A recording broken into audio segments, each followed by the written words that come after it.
should probably brush up on my gin knowledge. Okay, it began with monks, 11th century Benedictine monks to be specific. They lived in... no, yeah, come on in. Hi, nice to meet you. I'm Lucy. So, you are here for the gin tasting experience. Wonderful. Would you like me to take your jacket? You're okay. Perfect. So, it will be my job to introduce some gins to you, and we can of course taste as we go along. Now, do you have any preferences when it comes to gins?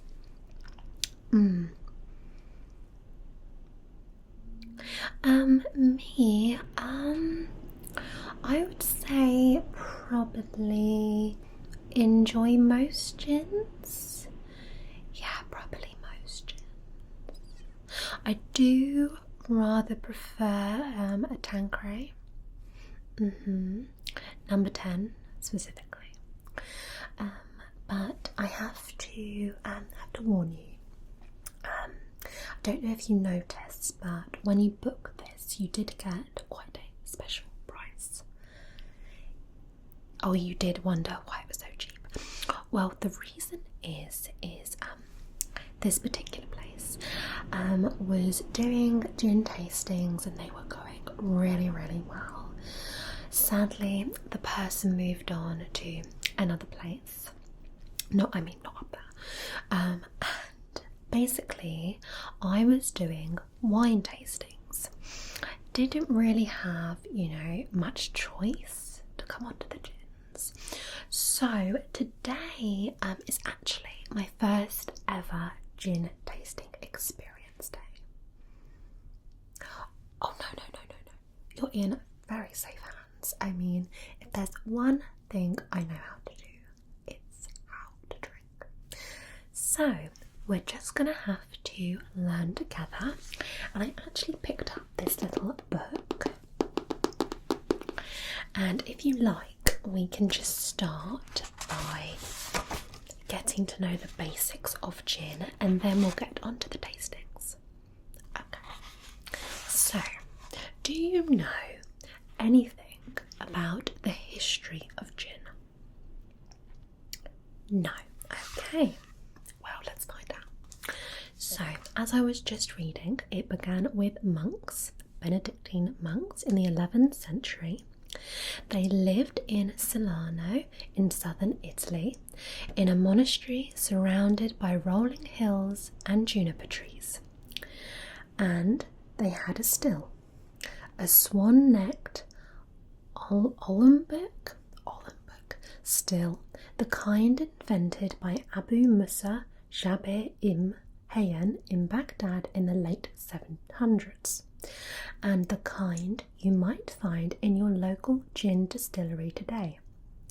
The monks used it to distill sharp, fiery alcoholic tonics, one of which was distilled from wine infused with juniper berries.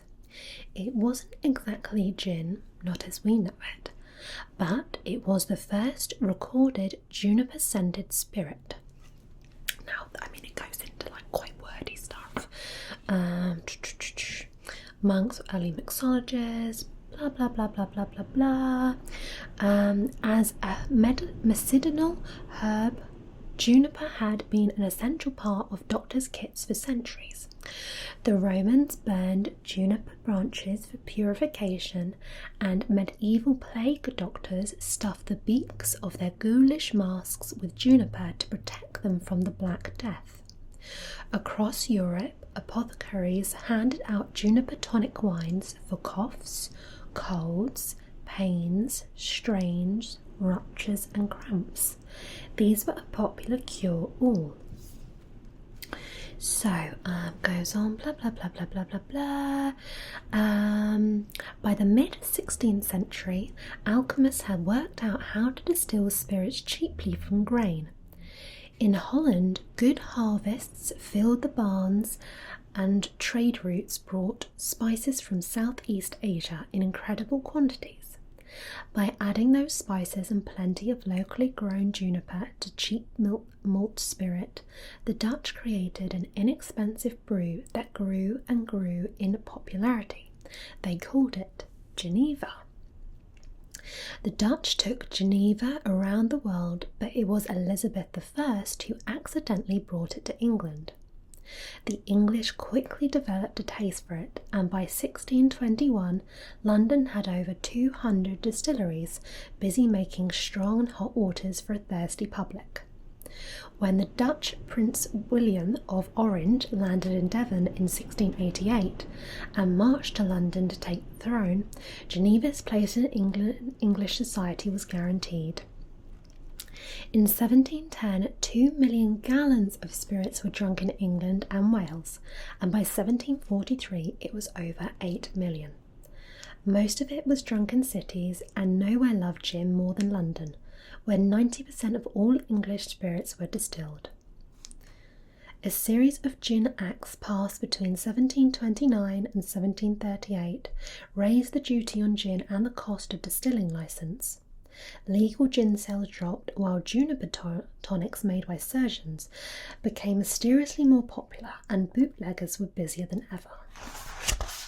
I mean, it goes on to more, but it gives you the general idea. Yeah. Then, of course, I mean, we all know today, gin is so popular. It's kind of become a craze for it recently, I would say. Yeah, I mean, this book is full of gin cocktails.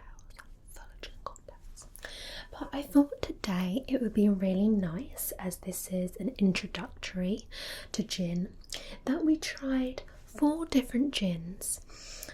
Just neat. Okay, so do you have a particular favourite? Oh, I have that one. I do. Why don't we start with that one then? Okay. So, Bombay Sapphire.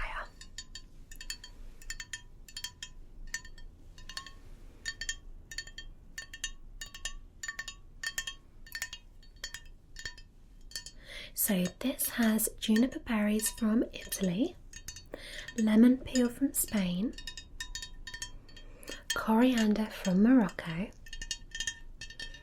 angelica from Socconi, and orris, the iris root, from Italy.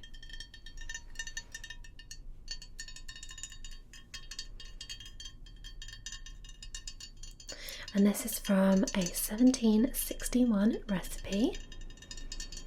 This is a distilled London dry gin with hand-selected exotic botanicals. So,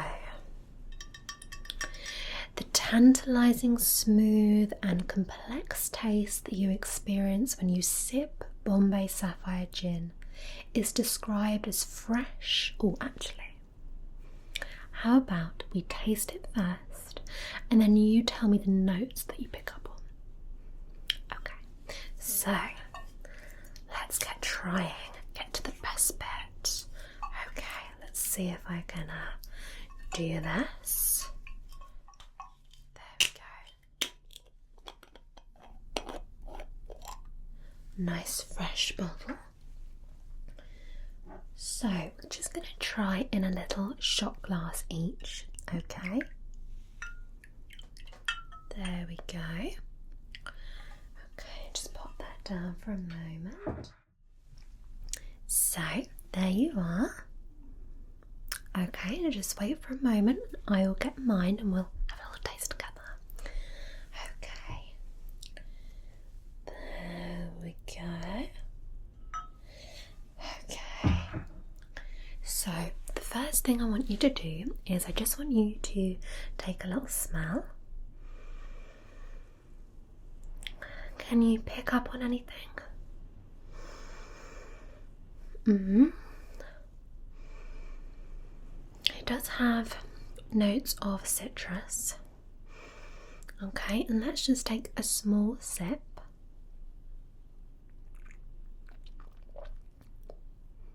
You instantly get that kind of warmth, which is really, really lovely.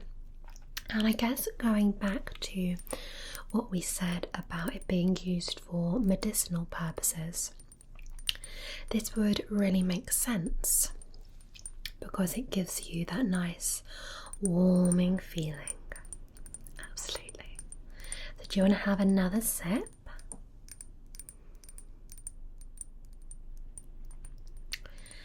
And what else are you picking up on?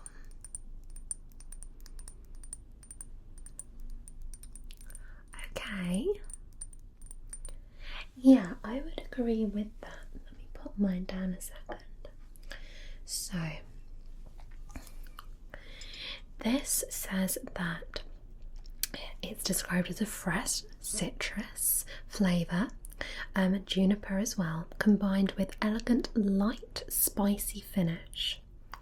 The flavours of the botanicals are captured through a delicate distillation process called vapour infusion to give Bombay Sapphire its distinct taste. Distilled from 100% grain. And this is actually produced in Winchester, in Hampshire. Okay, so you obviously particularly like this gin already. Good. I thought we could perhaps rate the gins, maybe out of 5. So 5 being, the best gin you could have, and 1 being not so nice. So what would you give that? A 4. Very good. Okay, so still room for improvement then.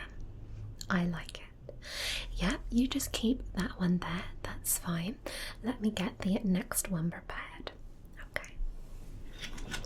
So, the next gin that we're going to have, and can I just say as well, I'm so glad that we are inside right now because a storm is brewing outside.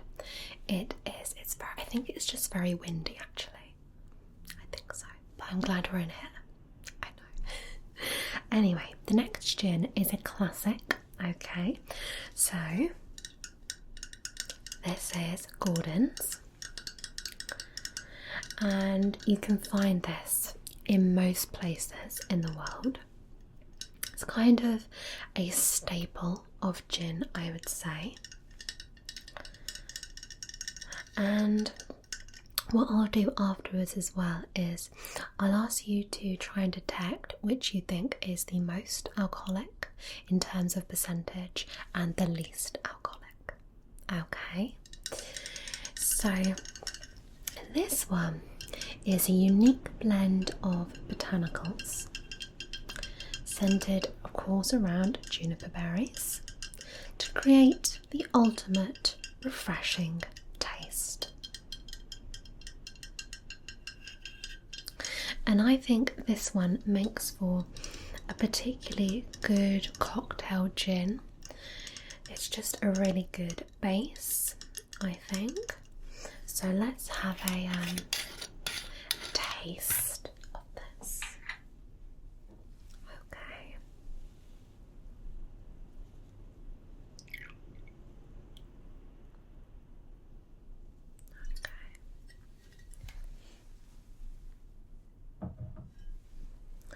Right, here we go.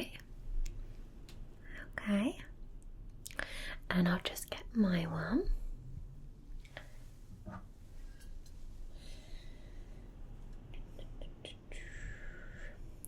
Okay, right.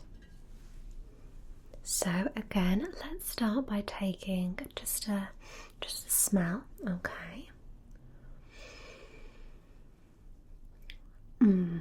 Okay, that's interesting. So you're feeling that this one is less citrusy. Okay. And this one to me always reminds me more of vodka. Yeah. Okay. Cheers. Let's take a sip. Okay.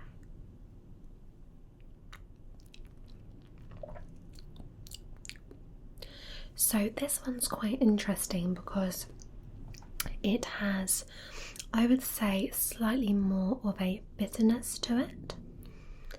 Yeah, it's not giving me as much of that warming sensation. No. What about you? How are you finding it?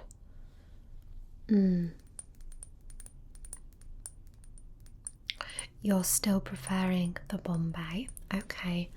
I think that's because with the Bombay it's got a lot more of the citrus in it.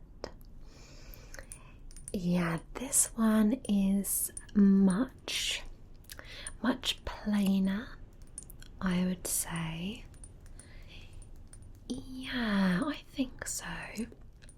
But again, imagine this mix, perhaps a particular favourite of mine is to mix this with cranberry juice, maybe some sugar syrup and some tonic water.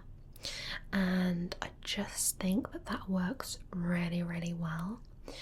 I would definitely pair this with more of a citrusy or fruity mixer just to bring it up a bit, because at the moment it is quite bitter, at least to have neat. Exactly. So, out of 5 then, what are we going to rate that? Okay, so we're going to give that one a 2. Okay, no, that's fine. So you just leave that one there, put my one just there. So I think we need a bit of a lift. So I've selected this one for us to try. So next up we had this one, which is a personal favourite alongside the Tanqueray. And this is the Chase Rhubarb and Bramley Apple Gin. And this is really lovely by itself. Of course, goes really nice in a cocktail. If you want more of that sweetness, then this is going to be really good. And there's a growing popularity for flavoured gins, so you'll often find them mixed with citrus or some kind of sweet fruit.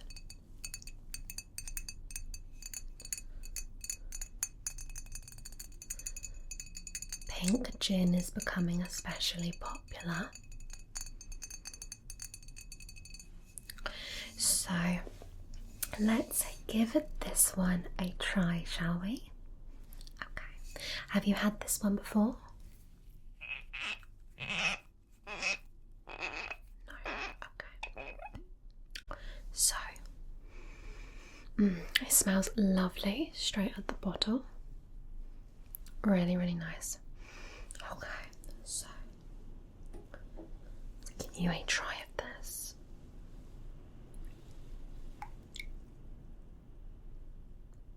And this does have the colour of more of an apple juice. Really lovely. So there you go. Got it? Okay. So I'll just pour myself one and then I'll join you for a drink. Okay, so right, let me pop the bottle down. Right. So I think we should just go straight in with the drink with this one. Okay, so cheers.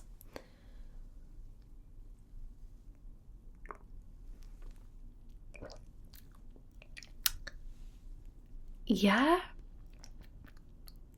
I was just gonna say, just take a sip because it's quite intense. It's quite it gives you quite a burning, spicy kind of feel. But at the same time, on your tongue, you'll get that tanginess. Yeah? Can you pick up on the kind of notes of the apple and the rhubarb? Yeah? When it comes to mixing this with something, you can either go really over the top, so you can, increase the citrus level again with, fruit juice and tonics, things like that, sugar syrups, or you can play it really simple, so just a light tonic or something even like a Mediterranean tonic. It's really nice.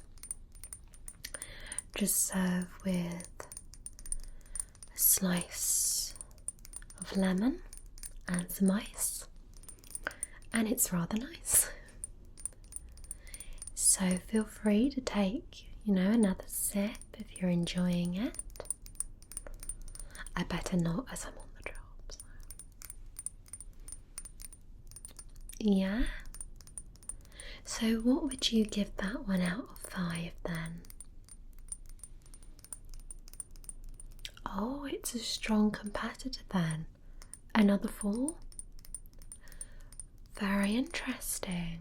Okay, so we're going to move on today to our final gin of the day, as this is just the beginners trial testing course. Okay, so to finish off, we're finishing with one of my personal favourites, and that is,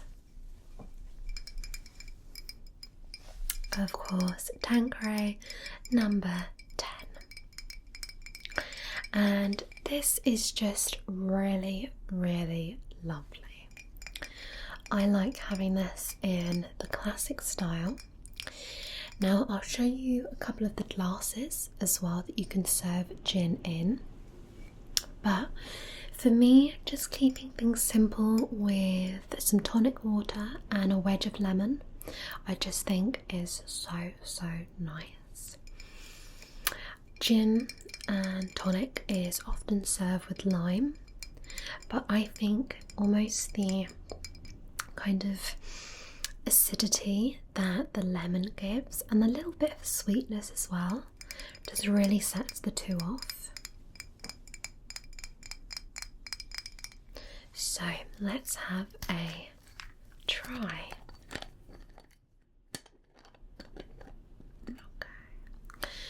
Just say, inspired by Charles Tanqueray's pursuit of perfection, Tanqueray number 10 is distilled in small batches with fresh, whole citrus fruits and the finest hand-selected botanicals.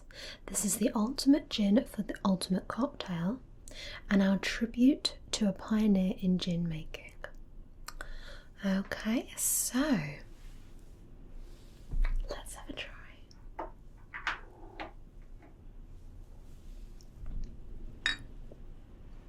Oh, it really is windy out there. So windy. Okay, there you go. You're welcome. And I shall pour myself one. Okay. There we go. Pop this down. Right. So let's have a smell first.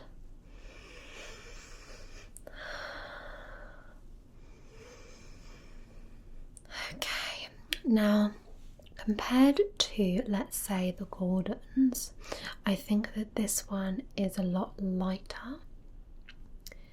Yeah, definitely picking up more on the citrus, I agree. So, cheers.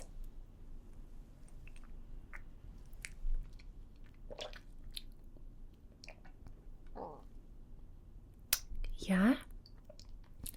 And you can really just sense that it's a lot lighter.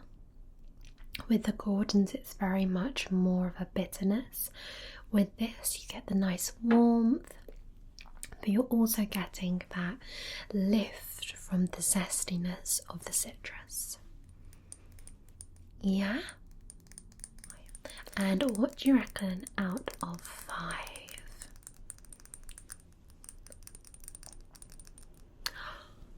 Really? 4.5? We have a winner. I think we should drink to that. Do you reckon? Yeah. Okay. 3, 2, 1, down the hatch. Okay. Good? Good. Wow, okay. We have covered all of the gins today. So let's see, play a little game. If you can put the gins in order from most alcoholic to least alcoholic. Okay, so let's start from the least. Which do you think is the least alcoholic? Yeah? Okay, so we're going to put the Bramley Apple Chase Gin at the bottom. Okay, and the next one, the Bombay. Okay, and then which do you reckon? The Tanqueray. Yep. And then the Gordons. Okay, right. Let's have a look.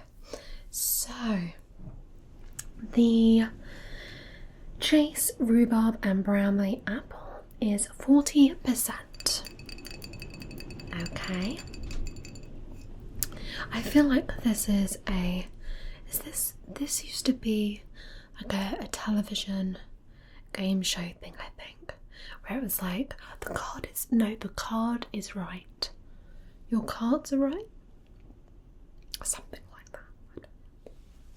Anyway, so higher or lower?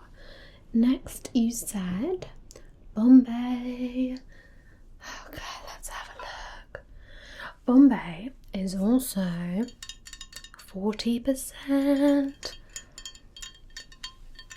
Okay, so we've just got to hope that the next ones are more. Okay, so at the moment you've done well. Okay, you have done well. So let's see, what did you say? The Tanqueray. The Tanqueray next. Oh, the Tanqueray is 47.3%.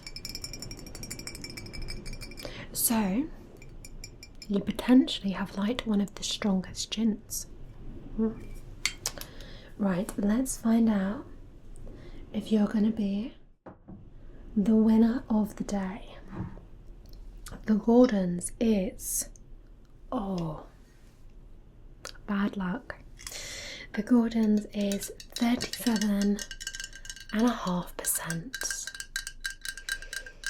Yep, it's misleading. I think it's because this one is just more bitter, so you think it's got more alcohol in it, but no. So you nearly got it. Nearly. Okay. Next, let's have a little breather, and let's talk about the glasses. So you can serve gin in my opinion, 3 different glasses. So you have a tall glass, tall thin glass, then you have more of a tumbler, and then you have one of those big round ones. Okay, so the tumbler could look like this, and really you want to have gin on the rocks if you're serving it in this, and all that means is on ice. Okay, so you want to fill this up really nice and full with ice. And a lot of people think that it's a waste putting ice in drinks because obviously they melt and they, diffuse the drink a little bit. What I would say is that actually it just allows the drink to go further. So I think a tumbler is a really good choice for gin if you're perhaps wanting to just sit back and relax and just sip away rather than wanting to just, drink through a straw and drink a long one, So this is definitely a good sipper's choice, I would say, in my expert opinion. So next up we have this bad boy here. This is a copper glass, COPA, and this is really nice because, again, really this is just a nice drink to just mull around, and this to me is the ultimate gin and tonic glass. So what you want to do is fill it with a fair amount of ice. You then want to add your gin, and you then want to add your tonic. Then you want to add your citrus fruit of choice. So you could add lemon or lime, and a nice touch can actually be if you line the glass with lemon slices or lime slices. So that can be a really nice touch. And this is also a fun glass to have cocktails in. It is. And of course with cocktails you need a straw. So what type of straws are you going to use for your cocktail? Nope. Why? Because of the turtles. You're going to use instead these ones.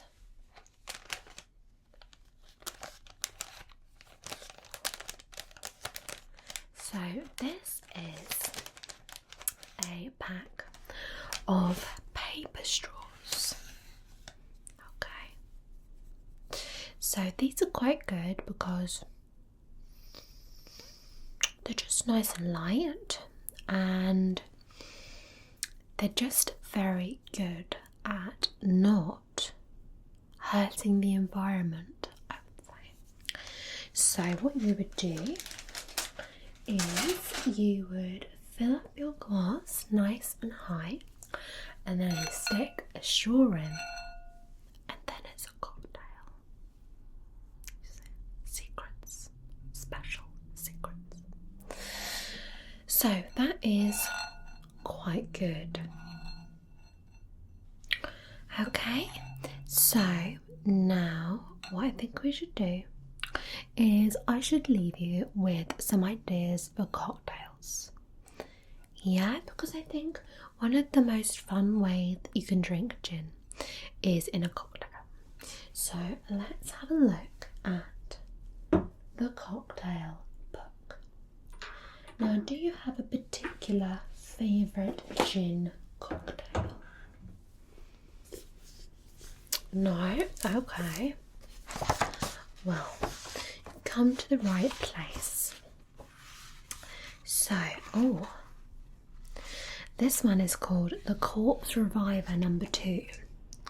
So, Corpse Revivers are a class of drink dating back to the late 1800s, when cocktails were just becoming popular and were drunk more often in the morning than the evening. The cocktails harked back to medieval tonics, but instead of warding off diseases, they combated hangovers. Harry Craddock included 2 recipes for corpse revivers in the Savoy Cocktail Book, first published in 1930. So, for this, you need absinthe, London dry gin, Lillet Blanc, triple sec, and freshly squeezed lemon juice.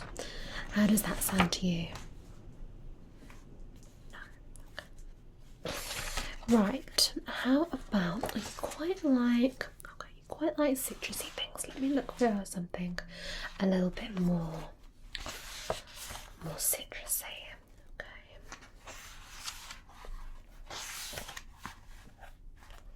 No, that's not too citrusy. Well, you might like this as Singapore sling. So London dry gin, cherry herring liqueur, Cointreau, Benedictine liqueur, freshly squeezed pineapple juice, freshly squeezed lime juice, grenadine, 1 dash of Angostura bitters, and mint leaves. So that sounds quite nice, I think. Oh, I know.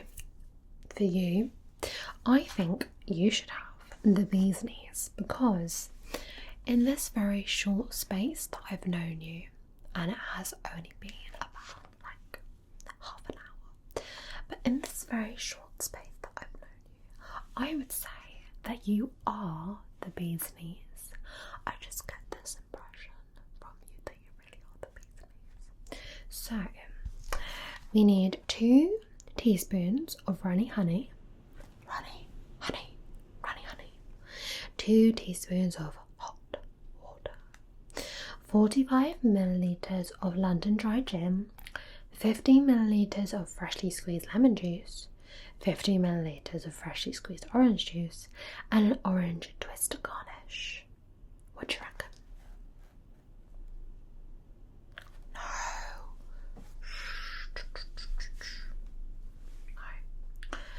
I am a professional, and I'm definitely not drunk. So, let's just go through a couple more cocktails, and then we can just do a general summary of the tasting. So, oh look, a Zaza. Now that is a famous cocktail, because who liked a Zaza? No? Someone famous. So, there were 2 things that the Queen Mother considered essential when packing her holidays: gin and Debonnaire. Mixed together, they make a cocktail called the Zaza.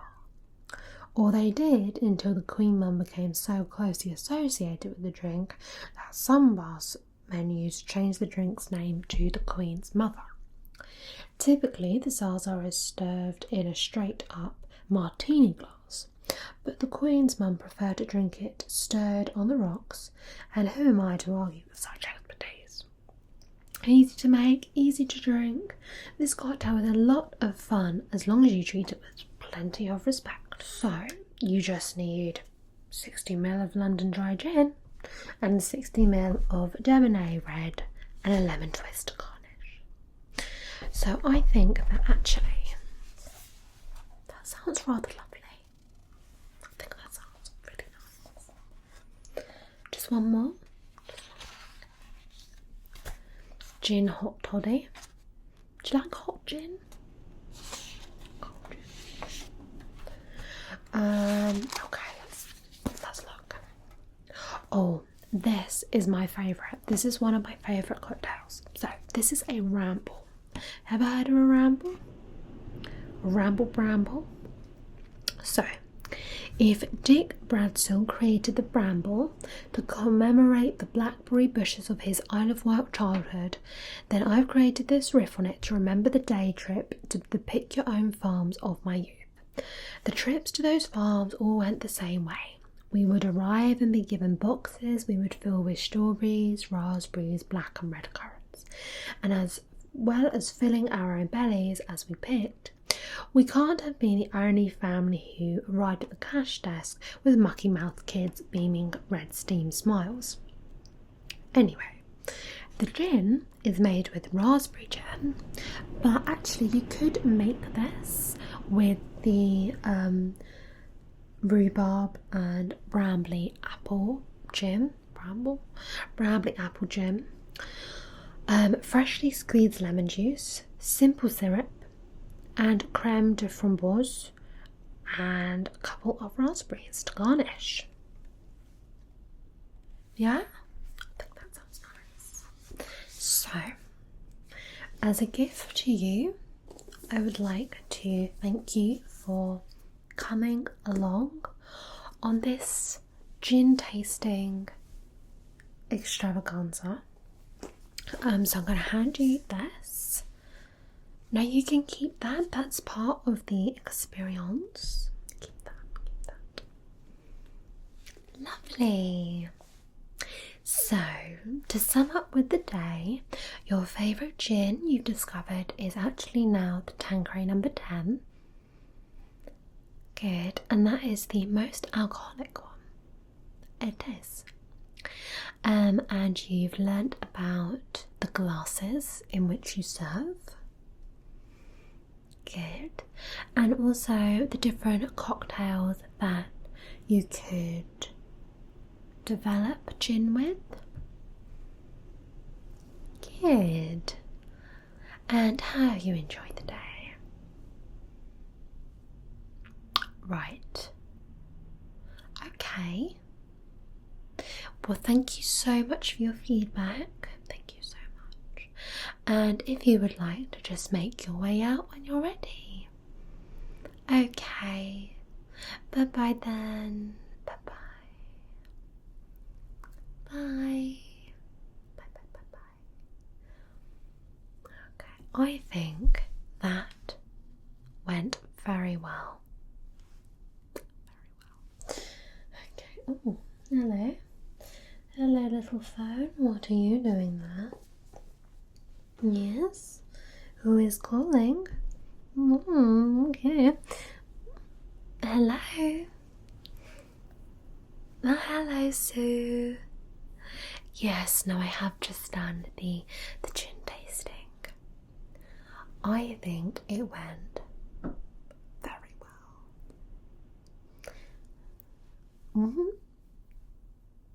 Oh, no, I would say that customer was clearly out to destroy me. 100%, because I would say actually I over-delivered. I let them try a beautiful array of gins and definitely did not get drunk. No, that's not why you took me off of the wine tastings. Maybe it was. Oh, okay, I'm gonna go. Yeah, I'm gonna go now. Okay. Yeah. Okay. Bye then. Bye. Well, I would say that at least I got one day to experience a wine tasting. I mean gin. Okay, I'm gonna go like